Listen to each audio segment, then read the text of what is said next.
حضرت سیدنا صدیق اکبر رضی اللہ تعالیٰ عنہ چند باتیں انتہائی توجہ طلب. جب حضرت ابوبکر کا انتقال ہونے لگا تو آپ نے اپنے انتقال کے آخری وقت میں اپنے بعد حضرت عمر کو خلیفہ نامزد کیا. حضرت ابوبکر نے آپ نے حضرت عبد الرحمن بن عوف کو بلایا جو عشرہ مبشرہ میں سے ایک صحابی ہیں. ان کو بلا کر پوچھا کہ اے عبد الرحمن بن عوف یہ بتا کہ تیری عمر کے بارے میں کیا رائے ہے. حضرت عبد الرحمن بن عوف نے کہا, توجہ طلب باتیں ہیں یہ باتیں جب ہمارے سامنے آتی ہیں تو ہمارے پاس ان کا جواب نہیں ہوتا. لوگ اعتراض کرتے ہیں صحابہ کرام پر. الحمدللہ ہمارا تعلق اہل سنت سے ہے, ہم اہل بیت کے بھی چاہنے والے ہیں, صحابہ کرام کے بھی چاہنے والے ہیں. یہاں کوئی اہل بیت کی محبت کا نعرہ لگا کر, حضرت علی کا نعرہ لگا کر صحابہ کرام کی شان میں توہین یا تنقیص کرے, ہمارا اس سے کوئی تعلق, یا صحابہ پر طنز کرے, ہمارا اس سے تعلق نہیں ہے. اگر کوئی صحابہ کا نام لے کر اہل بیت پر طنز کرے تو ہمارا اس سے بھی کوئی تعلق نہیں ہے. ہم صحابہ کے بھی ماننے والے ہیں اور اہل بیت کے بھی. ایسا بولتے ہیں آپ بلند آواز سے, الحمدللہ ہم سب کے ماننے والے ہیں. صحابہ کے بھی غلام ہیں, اہل بیت کے بھی غلام ہیں. حضرت ابوبکر نے آخری وقت میں حضرت عبد الرحمن بن عوف سے کہا کہ عمر کے بارے میں تمہاری کیا رائے. انہوں نے کہا کہ آپ عمر کے بارے میں جو سوچتے ہیں, عمر تو اس سے بھی زیادہ کہیں آگے شان و شوکت کا مالک ہے. اللہ نے ان کی شان کو بہت بلند رکھا ہے. وہ بہت شان والے, بہت مقام والے اور بہت زیادہ تقوی والے ہیں. حضرت عمر کے تقوی کا عالم یہ ہے کہ اللہ کے رسول نے کہا کہ مجھے خواب میں میری امت دکھائی گئی, میری امت کے لوگ دکھائے گئے تو میں نے اپنی امتوں کو دیکھا کہ ان لوگوں نے کرتے پہنے ہوئے ہیں. کسی کا کرتا اس کے سینے تک, کسی کا کرتا اس کی ناف تک, کسی کا کرتا اس کی ران تک, کسی کا کرتا اس کی پنڈلی تک. لیکن اللہ کے رسول نے کہا مجھے حضرت عمر رضی اللہ تعالی عنہ میرے سامنے جب پیش کیے گئے تو حضرت عمر نے جو کرتا پہن رکھا تھا وہ آپ کے قدموں سے بھی نیچے تھا, اور حضرت عمر چل رہے تھے تو وہ کرتا زمین پر گھسیٹتا ہوا آپ کے پیچھے پیچھے جا رہا تھا. صحابہ کرام نے پوچھا یا رسول اللہ صلی اللہ علیہ وسلم اس خواب کی حقیقت کیا ہے, اس کی تعبیر کیا ہے کہ کسی کا کرتا سینے تک ہے, کسی کا کرتا ناف تک ہے, اور کسی کا کرتا رانوں تک ہے, اور کسی کا کرتا گھٹنوں تک ہے. اللہ کے رسول نے فرمایا کہ اس سے مراد دین ہے اور تقوی ہے. رب ذوالجلال کی قسم, میری امت میں رب کائنات نے جو دینداری اور دین میں جو تقوی اللہ نے حضرت عمر کو دیا ہے وہ کسی اور کو عطا نہیں فرمایا.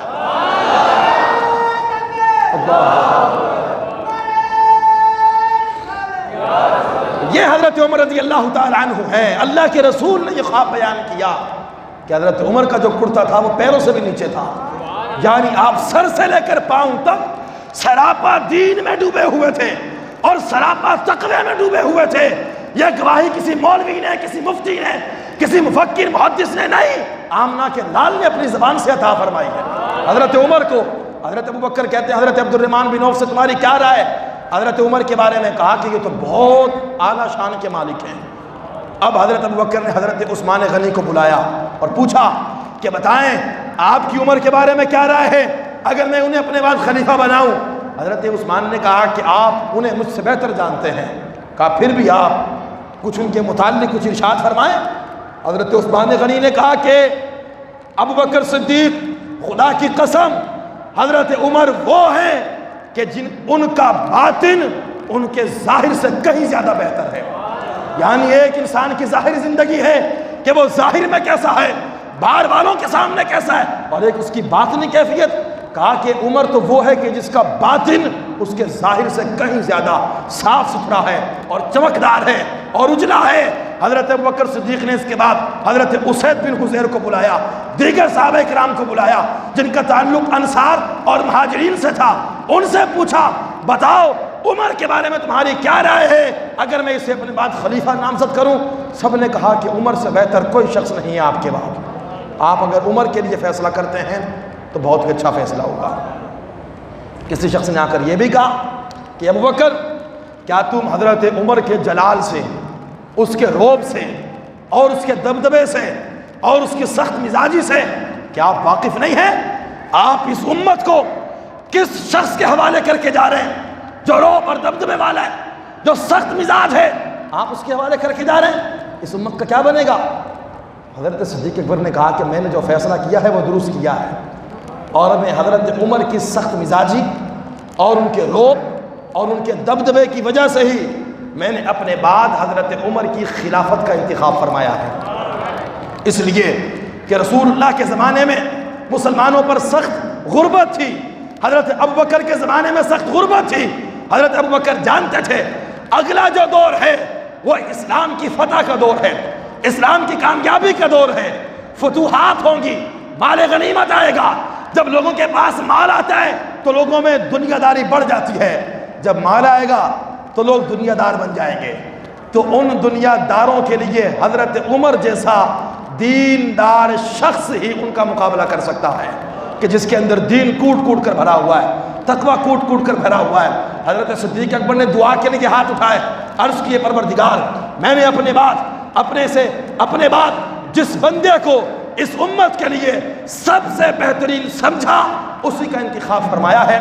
میں یہ چاہتا ہوں، میں یہ سمجھتا ہوں کہ میرے بعد اس امت کی جو صحیح سمت کا تعین کرے گا وہ عمر ہی ہوگا۔ اگر وہ اچھے طریقے سے اس امت کو لے کر چلے تو میرے اس فیصلے کو قبول فرمانا، اگر اس کے اندر کوئی معاملے میں خرابی آ جائے تو پروردگار میرے قصور کو بھی معاف فرمانا۔ حضرت ابوبکر نے اس کے بعد آپ نے وصیت لکھوائی، حضرت عمر کی خلافت کا آپ نے اس میں اعلان فرما دیا۔ صدیق اکبر کا انتقال ہو گیا، یہ خلافت کا وصیت نامہ لوگوں کے سامنے رکھا گیا، لوگوں نے خوشی خوشی حضرت عمر کی خلافت کو قبول کر لیا۔ حضرت عمر خلیفہ ہو گئے، 10 سال 6 مہینے 4 دن حضرت عمر مسند خلافت پر فائز رہے۔ اہل سنت و جماعت کے نزدیک، مسلمانوں کے نزدیک اسلام کے پہلے خلیفہ صدیق اکبر ہیں، اور اسلام کے دوسرے خلیفہ سیدنا عمر فاروق رضی اللہ تعالیٰ عنہ ہیں۔ یہ اسلام کے دوسرے خلیفہ ہیں، ان کی خلافت پر کسی قسم کا کوئی اعتراض نہیں ہے، لیکن بعض رافضی حضرات ان کا یہاں پر یہ اعتراض کرنا کہ سیدنا صدیق اکبر نے حضرت عمر کو خلیفہ منتخب کیوں کیا، یہ رسول اللہ صلی اللہ علیہ وسلم کی سنت کے خلاف ہے۔ اس لیے کہ رسول اکرم صلی اللہ علیہ وسلم نے جب اپنی زندگی میں کسی کو خلیفہ نہیں بنایا تو صدیق اکبر کو بھی کسی کو خلیفہ نہیں بنانا چاہیے تھا۔ یہ شیعہ حضرات، رافضی حضرات اس بات کو دلیل بنا کر حضرت صدیق اکبر پر، حضرت عمر پر طنز کرتے ہیں، ان کی توہین اور تنقیص کرتے ہیں کہ کیوں رسول اللہ صلی اللہ علیہ وسلم کی سنت سے ہٹ کر فیصلہ کیا گیا۔ جب اللہ کے رسول نے اپنی زندگی میں کسی کو خلیفہ نہیں بنایا تو صدیق اکبر نے کیوں بنا دیا، حالانکہ اللہ کے رسول تو زیادہ جانتے تھے۔ ان کا یہ اعتراض ہے۔ حضرت شاہ عبد العزیز محدث دہلوی کے سامنے جب یہ اعتراض آیا تو آپ نے 3 جواب عطا فرمائے اس کے۔ کتنے؟ 3 جواب۔ آپ نے 3 جواب دیے۔ آپ نے کہا کیوں رافضیو، صدیق اکبر پر اعتراض کرنے والوں، حضرت عمر پر اعتراض کرنے والوں، یہ کہنے والوں کہ جب رسول پاک کا انتقال ہوا تو عمر نے کھڑے ہو کر صدیق اکبر کی خلافت کا اعلان کر دیا، اور جب صدیق اکبر جانے لگے تو انہوں نے عمر کی خلافت کا اعلان کر دیا، دونوں نے ایک دوسرے کو خلیفہ بنا لیا، ملی بھگت تھی اور حضرت علی کی خلافت کو کھا گئے، ان کے منکر ہو گئے۔ تو حضرت شاہ عبد العزیز محدث دہلوی نے کہا کہ تمہارا یہ اعتراض کرنا کہ رسول اللہ نے اپنی زندگی میں کسی کو خلیفہ نہیں بنایا، یہ اعتراض بالکل غلط ہے، اس لیے کہ تمہاری اپنی کتابوں میں لکھا ہے، تم خود صبح شام یہ کہتے ہو کہ رسول اللہ نے اپنی زندگی میں حضرت علی کو خلیفہ بنایا تھا، یہ تو تم صبح شام پیٹ رہے ہو۔ 18 ذی الحج جو ابھی گزری ہے، حضرت عثمان غنی کی شہادت کا دن تھا، اس دن کچھ لوگوں نے عید غدیر منائی ان کے مسلک کے اندر کہ آج عید غدیر ہے۔ کیوں بھائی؟ کہا 18 ذی الحج اللہ کے رسول نے اعلان کیا تھا، من کنت مولاہ فہذا علی المولا، میں جس کا مولا ہوں علی اس کا مولا ہے۔ کہا اللہ کے رسول نے اس حدیث کے ذریعے حضرت علی کی خلافت کا اعلان کیا تھا، لیکن صحابہ کرام منکر ہو گئے۔ یعنی ایک طرف صحابہ کرام پر یہ اعتراض ہے کہ حضور نے تو حضرت علی کی خلافت کا اعلان کر دیا تھا لیکن صحابہ کرام نے نہیں مانا۔ جب تم اپنی کتابوں میں لکھتے ہو، اپنی زبان سے کہتے ہو کہ رسول اللہ اعلان کر گئے تھے علی کی خلافت کا، تو اگر صدیق اکبر اعلان کر جائیں عمر کی خلافت کا تو اعتراض کس بات کا ہے؟ جو کام اللہ کے رسول نے کیا ہے وہی کام جناب سیدنا صدیق اکبر بھی کر کے چلے گئے۔ بات سمجھ میں آ رہی؟ جب ان کا یہ کہنا ہے کہ حضرت علی کی خلافت کا اعلان ہوا ہے، حالانکہ ہمارا یہ کہنا، آہستہ بولتے ہیں آپ، سمجھ میں آ رہی ہے بات یا ہوا میں فائر ہوگا سارا؟ سمجھ میں آ رہی ہے نا کوئی بات؟ جب ان کا یہ کہنا ہے کہ علی کی خلافت کا اعلان ہوا، ہم نے کہا 18 ذی الحج داماد رسول کی شہادت کا دن ہے، اس دن جشن نہ مناؤ۔ نہیں، ہم حضرت عثمان غنی کی شہادت کی بات نہیں، ہم عید غدیر منا رہے ہیں۔ کس بات کی عید ہے بھائی؟ کہ اللہ کے رسول نے علی سے کہا تھا میں جس کا مولا ہوں علی اس کا مولا ہے، علی کی خلافت کا اعلان ہو رہا ہے۔ تو اللہ کے رسول نے تو یہ بھی کہا ہے کہ میں علم کا شہر ہوں، علی اس کا دروازہ ہے۔ اس دن بھی تو عید ہونی چاہیے جس دن اللہ کے رسول نے یہ کہا۔ اس دن عید کیوں نہیں ہوتی جس دن اللہ کے رسول نے یہ کہا؟ جس نے علی کے چہرے کو دیکھا اس نے رب کی عبادت کی ہے، یہ بھی تو بہت بڑی حدیث ہے نا۔ تو جس دن اللہ کے رسول نے یہ کہا اس دن بھی تو عید ہونی چاہیے۔ تو آپ ایک طرف کہتے ہیں کہ علی کی خلافت کا اعلان ہوا تھا، اگر علی کی خلافت کا اعلان ہوا ہے تو عمر کی بھی خلافت کا اعلان ہو گیا، جھگڑا کسی بات کا نہیں۔ لیکن اہل سنت و جماعت کے نزدیک جو اس کا جواب ہے وہ تو ایک اعتراضی جواب ہم نے دیا، وہ یہ ہے کہ یہ بات بالکل غلط ہے کہ اللہ کے رسول نے صدیق اکبر کی خلافت کا اعلان نہیں کیا، بالکل غلط۔ رسول اللہ نے اپنی زندگی میں اپنے مصلی کا امام بنایا ہے تو جناب سیدنا صدیق اکبر کو بنایا ہے۔ اور دوسری بات، حج کے موقع پر اللہ کے رسول نے اپنا نائب اگر کسی کو بنایا ہے تو سیدنا صدیق اکبر کو بنایا ہے۔ جو لوگ رسول اللہ کے رمز شناس ہیں یا رسول اللہ کے مزاج کو سمجھنے والے تھے یا رسول اللہ کے اشاروں کو سمجھنے والے تھے، وہ تو رسول اللہ کے ان اشاروں سے سمجھ گئے کہ جب اللہ کے رسول نے اپنی زندگی میں اپنا مصلی صدیق اکبر کو دے دیا ہے تو سمجھ لو کہ اللہ کے رسول نے اپنے بعد ہمیں بھی جناب سیدنا صدیق اکبر کے حوالے فرما دیا ہے۔ کیا یہ بات تھوڑی ہے کہ اللہ کے رسول نے اپنا مصلی دیا اپنے بعد حضرت صدیق اکبر کو، حضرت عمر کو نہیں دیا، حضرت عثمان کو نہیں دیا، حضرت علی کو نہیں دیا، اپنا مصلی دیا تو صدیق اکبر کو دیا، حج میں اپنا نائب بنایا تو صدیق اکبر کو بنایا۔ یہ باتیں ساری کی ساری اس طرف اشارہ کرتی ہیں کہ اللہ کے رسول نے اپنی زندگی میں اشارتاً کنایتاً وضاحتاً جناب سیدنا صدیق اکبر کو اپنے بعد خلیفہ نامزد فرما دیا تھا۔ اگر آپ اس جواب سے مطمئن نہیں ہیں تو شاہ عبدالعزیز محدث دہلوی نے ایک اور جواب دیا۔ آپ نے کہا کہ بات یہ ہے کہ اللہ کے رسول نے اس لیے وضاحت کے ساتھ اعلان نہیں کیا کیونکہ نگاہ نبوت سے اللہ کے رسول نے یہ بات دیکھ لی تھی کہ رسول اللہ کے بعد مسلمان اگر کسی کو خلیفہ بنائیں گے تو وہ جناب سیدنا صدیق اکبر ہی ہوں گے۔ اللہ کے رسول اس بات کو جانتے تھے، بطور وحی جانتے تھے اور بالیقین جانتے تھے، نگاہ نبوت نے یہ معاملہ دیکھ رکھا تھا۔ اس لیے شاید اللہ کے رسول نے، ایک حدیث میں آتا ہے کہ آپ نے جب آپ بیمار تھے تو آپ نے کہا کہ ابو بکر سے کہو کہ نماز پڑھائے۔ حضرت صدیق اکبر نہیں تھے تو حضرت عمر مصلی پر آ گئے نماز پڑھانے کے لیے۔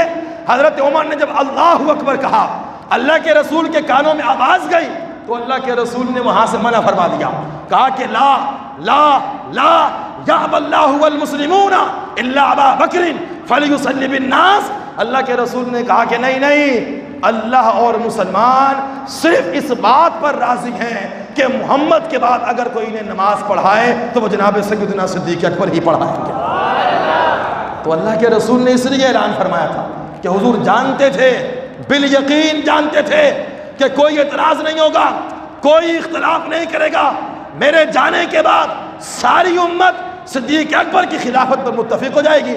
اس لیے کہ جو بات بالیقین ہونی تھی تو اللہ کے رسول نے اس کا اعلان بھی نہیں فرمایا۔ اور تیسری بات، شاہ عبدالعزیز محدث دہلوی نے یہاں پر یہ بیان فرمائی کہ کوئی رسول اللہ کی مخالفت نہیں ہوئی، خلیفہ نہ بنانا ایک الگ مسئلہ ہے اور خلیفہ نہ بنانے کا حکم دینا ایک الگ مسئلہ ہے۔ یعنی رسول اللہ نے اگر خلیفے کا نام آپ نے ذکر نہیں کیا تو آپ نے ان کے انتخاب کرنے سے منع بھی نہیں فرمایا۔ یہ مخالفت تب ہوتی کہ جب اللہ کے رسول نے منع کیا ہوتا کہ کوئی بھی اپنے بعد خلیفہ نامزد نہ کرے، تب تو مخالفت ہوتی۔ اللہ کے رسول نے تو منع نہیں کیا تو یہ کوئی مخالفت نہیں ہے۔ اگر آپ اسے مخالفت کہیں گے کہ حضرت صدیق اکبر نے کیوں حضرت عمر کو منتخب کیا، اگر منتخب کیا ہے تو رسول اللہ کی مخالفت ہے، تو ایک اور اعتراض اہل سنت کی طرف سے ہوگا جس کا جواب ساری زندگی رافضی حضرات نہیں دے سکتے۔ اگر حضرت صدیق اکبر نے حضرت عمر کو خلیفہ منتخب کیا ہے تو اسی سنت پر عمل کرتے ہوئے مولا کائنات، مشکل کشا، شیر خدا، کرم اللہ وجہ کریم نے بھی بوقت شہادت اپنے بعد اپنے بیٹے امام حسن رضی اللہ تعالی عنہ کو خلیفہ نامزد فرمایا تھا۔ تو کیا کوئی مولا علی پر اعتراض کرتا ہے کہ حضرت علی نے ایسا کام کیوں کیا؟ جب حضرت علی پر اعتراض کوئی نہیں تو نہ حضرت عمر پر اعتراض کیا جائے گا، نہ جناب سیدنا صدیق اکبر پر اعتراض کیا جائے گا۔ دونوں رسول اللہ کے صحابی ہیں اور بہترین صحابی ہیں، دونوں رسول اللہ کے پہلو میں دفن ہیں۔ جب آپ کا انتقال ہونے لگا 10 سال 6 مہینے 4 دن بندہ مسند خلافت پر فائز رہا۔